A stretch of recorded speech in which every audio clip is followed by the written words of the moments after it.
చనిపోయారు. నాకెందుకో ఇది మామూలు కేసు అనిపించట్లేదు. ఈ మధ్య మన రాష్ట్రంలో 4 పిల్లలు మిస్ అయ్యారు. నీ డీజీతో ఐజీతో దీని గురించి మాట్లాడాను. పిల్లల మిస్సింగ్ కేసులో స్పెషల్ టీంలో నిన్ను వేయమన్నాను. ఈ కేసుకు సంబంధించి నువ్వు నన్ను ఎప్పుడైనా కాంటాక్ట్ చేయొచ్చు. పిఏ, అతనికి నా నెంబర్ ఇవ్వు. Thank you sir. Minister of hospital case వాటర్కి అప్పగించాడు. నువ్వు వాడిని ఫాలో అవుతూ ఉండు.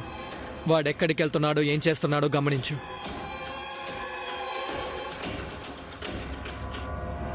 ఖచ్చితంగా ఈ కేసులో ఏదో మర్మం ఉంది. Yes sir. అవును సార్. మామూలుగా పిల్లల్ని కిడ్నాప్ చేస్తే డబ్బు కోసం ఫ్యామిలీని బెదిరిస్తారు, ఎస్ సార్. లేదంటే అవయవాల కోసం ఆర్గన్ ట్రాఫికింగ్ చేస్తారు, నిజమే సార్. లేదా వీధుల్లో అడుక్కోవడానికి పంపిస్తారు. ఇంకా ఎక్స్ట్రీమ్కి వెళ్తే చైల్డ్ అబ్యూస్. Yes sir. కానీ ఈ కేసులో మిస్ అయిన పిల్లలు మళ్ళీ దొరుకుతున్నారు. మెడికల్ రిపోర్ట్ చెక్ చేస్తే అంత నార్మల్గా ఉంది. అవును ట్రూ సార్. సార్. ఈ కేసులో ఏదో మిస్టరీ ఉంది. అదేంటో అర్థం కావట్లేదు. నిజమే సార్. ఇది ఇంకా కాంప్లికేట్ అవుతుందేమో అనిపిస్తుంది. Mike 20 calling control. Minister meeting నుంచి బయలుదేరారా? బయలుదేరారు సార్. ఓవర్. అంత పక్కాగా ఉంది కదా? పక్కాగా ఉంది సార్. రే రారా, బస్ స్టాండ్ లో ఏదో గొడవ జరుగుతుందంట. ఏం చెప్తున్నారా? ఏమో నాకు తెలియదు. పద.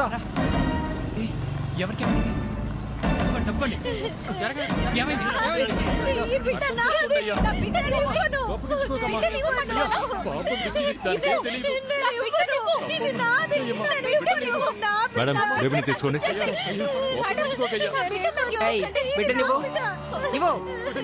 ఇదిగోమ్మా.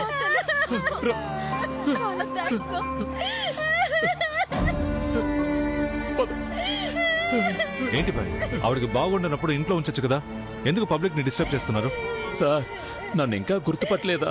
బిడ్డ కనపట్లేదని కేసు పెట్టాను కదా సార్. నా పిల్ల కళ్ళు తెరిచి నా బిడ్డ ఏదని అడిగితే నేనేం చెప్పాలి సార్? పెళ్ళైన 6 ఏళ్ల తర్వాత పుట్టిన బిడ్డ సార్. 6 సంవత్సరాల పాటు గొడ్రాలని తన్ని అందరూ వేధించారు. బిడ్డ పుట్టగానే చనిపోయి ఉంటే ఏదో ఒకటి చెప్పి ఓదార్చేవారిని. పిచ్చిది, ఏ బిడ్డని చూసినా తన బిడ్డ అనుకుంటోంది. అంతా మా తలరాత సార్. అల్లా, మా పరిస్థితి ఇంకెవ్వరికీ రాకూడదు. వెళ్ళండి, వెళ్ళండి ఇక్కడి నుంచి. ఏంటి చోద్యం చూస్తున్నారు? వెళ్ళండి, ఒక్క నిమిషం. వెళ్ళండి. నేను మీ బిడ్డని అడ్మిట్ చేసిన తర్వాత వెళ్ళండి. మెడికల్ రిపోర్ట్ ఇచ్చిన డాక్టర్ ఎవరో మీకు గుర్తున్నారా? బాగా గుర్తున్నాడు సార్. వెళ్ళమంటున్నానా? వెళ్ళవయ్యా, వెళ్ళు, వెళ్ళు, వెళ్ళు.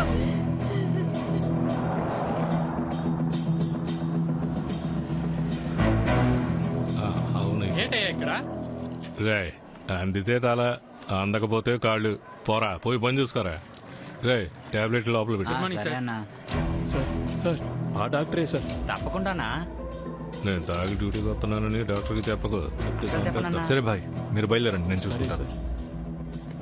ఆ 8వ నంబర్ పేషెంట్ కి వేరే రూమ్ ఇచ్చాను సార్. అలాగా? అంతా నేను చూసుకుంటాను సార్. జాగ్రత్త.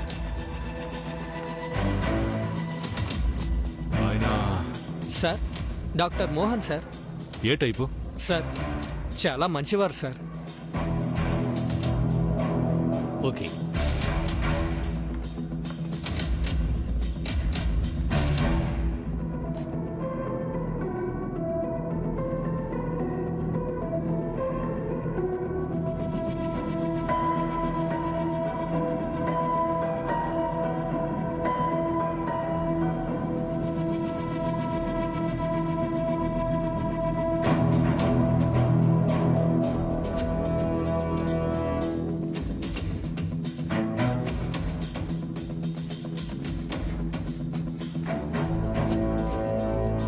ఈ ఫైల్లో ఉన్న 2 పిల్లలకి మీరే ట్రీట్మెంట్ చేశారు. పోస్ట్ మార్టం రిపోర్ట్ కూడా మీరే ఇచ్చారు. దాని గురించి ఏదైనా చెప్తారా? సార్, ఇప్పటి వరకు నేను వేల సంఖ్యలో పిల్లలకి ట్రీట్మెంట్ ఇచ్చాను. ఎందుకని ఈ కేసు గురించి మాత్రమే అడుగుతున్నారు? ఈ 2 పిల్లలు నా లిమిట్లో ఉన్నారు. అంతేకాదు, చాలా సస్పీషియస్గా ఒకరి తర్వాత ఒకరు చనిపోయారు. అందుకే అడుగుతున్నాను. సరైన కారణం నాకు చెప్తారా? మీరు అనవసరమైన ప్రశ్నలు వేసి నా టైంని వృధా చేస్తున్నారు. డాక్టర్, మీరిచ్చిన రిపోర్ట్ ఆధారంగానే ఆ పిల్లల్ని సమాధి చేశారు. ఇప్పుడు ఆ బాడీస్ని తవ్వి తీసి నేనేదైనా కనిపెట్టానంటే నీ ముందు కూర్చుని ఇలా మర్యాదగా మాట్లాడు.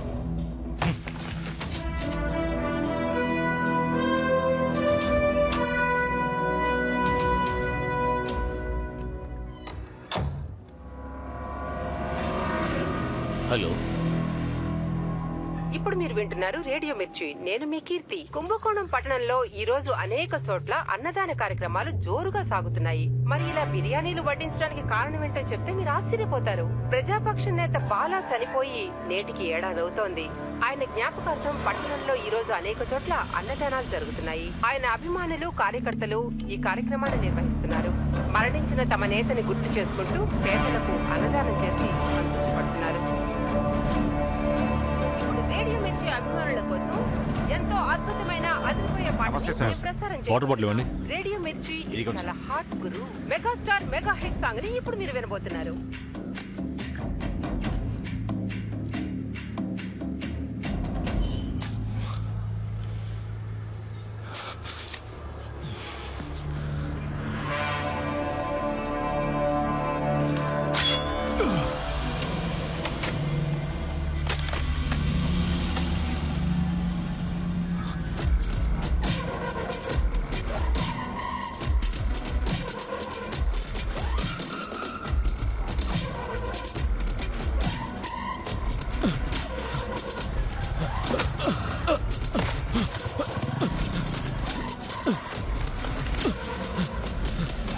సార్ రండి సార్.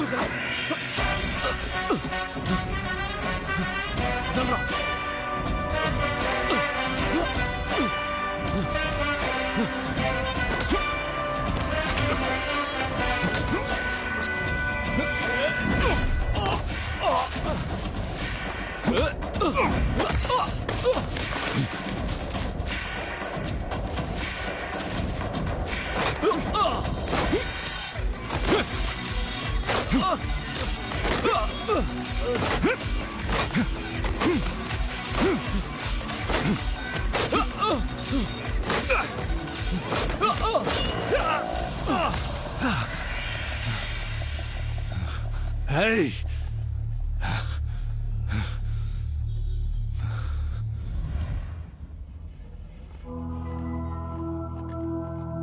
మీరు అనవసరమైన ప్రశ్నలు వేసి నా సమయాన్ని వృధా చేస్తున్నారు.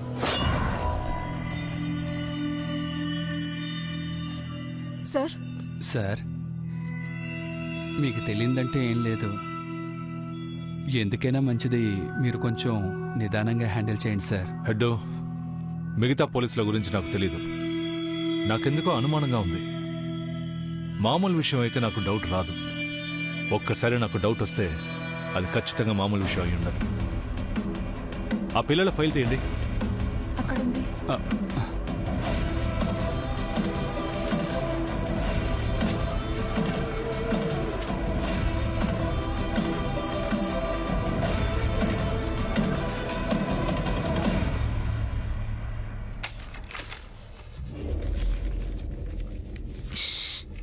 అయ్యో వద్దు మేడం. వద్దు మేడం. మేడం మేడం ఏమైంది? హే, ఎంత పెద్ద ఇక్కడికి ఎందుకు వచ్చావు? బయలుదేరు. నువ్వేం మాట్లాడుకో. ఫస్ట్ నాతో బయలుదేరా. చెప్పిన మాట విను, బయలుదేరు. చెప్తే వినవా? హే! బయటికి వెళ్ళవే.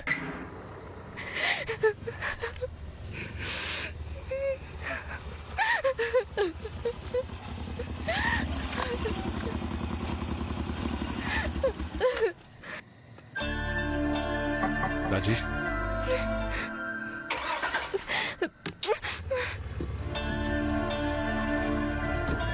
రాజీ, నేను చెప్పేది విను. ఆటో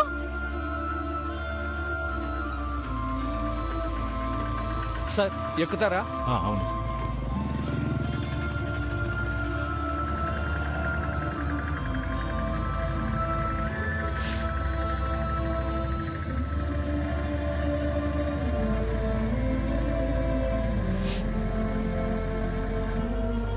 సార్ ఇదే లాస్ట్ స్టాపింగ్. బ్రిడ్జ్ క్లోజ్ చేశారు సార్.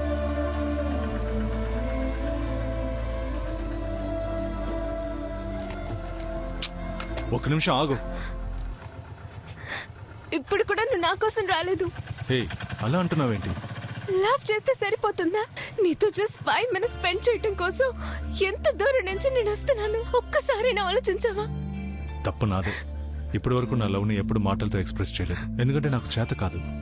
నా కళ్ళలోకి చూడు. నేను ఎంత లవ్ చేస్తున్నానో తెలుస్తుంది. హే, సారీ రాజీ. పోరా.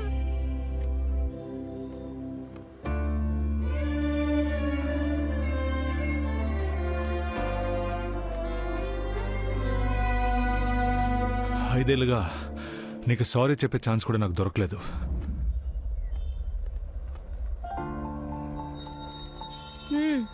ఇప్పటికైనా సారీ చెప్పు. సారీ రాజీ. సారీ చెప్తే మాత్రం సరిపోదు. ఇంకేం చేయాలి? నీ టెన్షన్స్ అన్నీ వదిలేసి నాతో బోల్డ్ అంత టైం స్పెండ్ చేయాలి. ఓకే.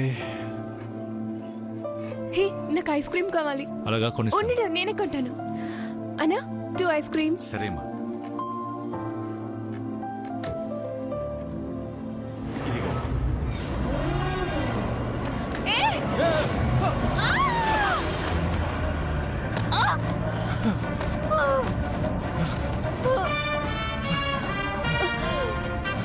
రాజీ,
ఇప్పటి వరకు నీ జీవితం ఎలా గడిచిందో నాకు తెలియదు, కానీ ఇక మీదట నేను ఎప్పుడు ఎక్కడ ఎలా ఎదురవుతానన్న భయంతో నీ జీవితం సాగుతుంది.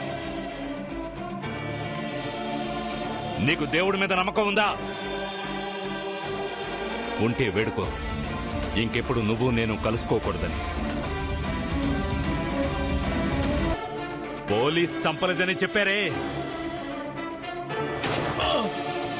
అందుకేరా నిన్ను వెతుకుంటూ వచ్చాను.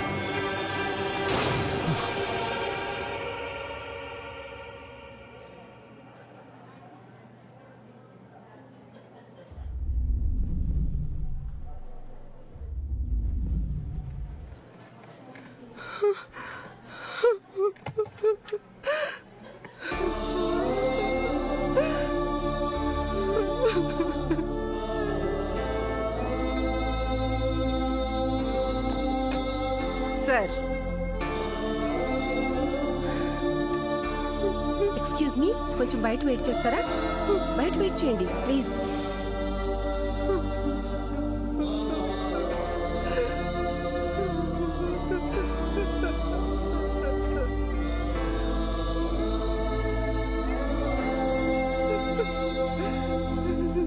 డాక్టర్, ప్రాణానికి ఏ ప్రమాదం లేదమ్మా, కానీ స్పృహలోకి ఎప్పుడొస్తారో ఇప్పుడే చెప్పలేను. స్పృహలోకి వచ్చిన తర్వాతే పేషెంట్ కండిషన్ ఏంటో తెలుస్తుంది.